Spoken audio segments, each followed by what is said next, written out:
সম্মানিত ফ্রেন্ডস, আসসালামু আলাইকুম রহমতুল্লাহ। ভগ্নাংশ সংখ্যার মধ্যে কোনটি বড় আজকে নির্ণয় করব। হুইচ ওয়ান ইজ লঙ্গার, কোনটি বড়। এখন আমাদের এখানে অপশনগুলো দেখবো। আগে অপশনগুলো কি আছে, এ বি। আমরা এ অপশন এবং এ অপশন সাথে কি আগে কম্পেয়ার করব। 3 15 45, 50 45।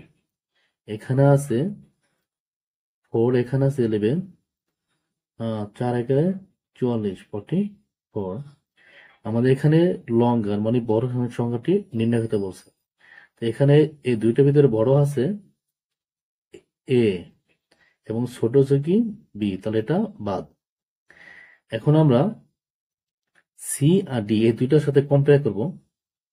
এখানে আছে 11 7, 7 দিয়ে 11 গুণ দিলে হয় 77, 7 11 77।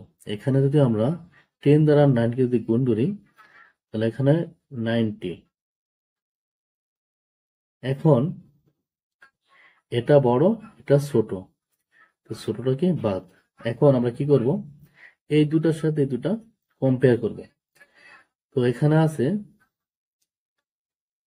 3/4, এখানে আছে 9/11, 3 11 33, এখানে 4 9 36।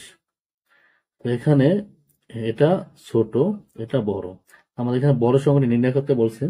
তো আমাদের এখানে এটা ছোট, বড় হয়েছে এটা, নাম্বার ডি। ফ্রেন্ডস, আশা করি অঙ্কটি আপনারা বুঝতে পারছেন। এভাবে অঙ্কটি করলে অবশ্যই পরীক্ষা হলে অল্প সময়ের ভিতরে সঠিক অ্যান্সার করা সহজ হবে। আজকাল নয়, আবার নতুন ক্লাস হবে। তত ভালো থাক। আসসালামু আলাইকুম রহমতুল্লাহ।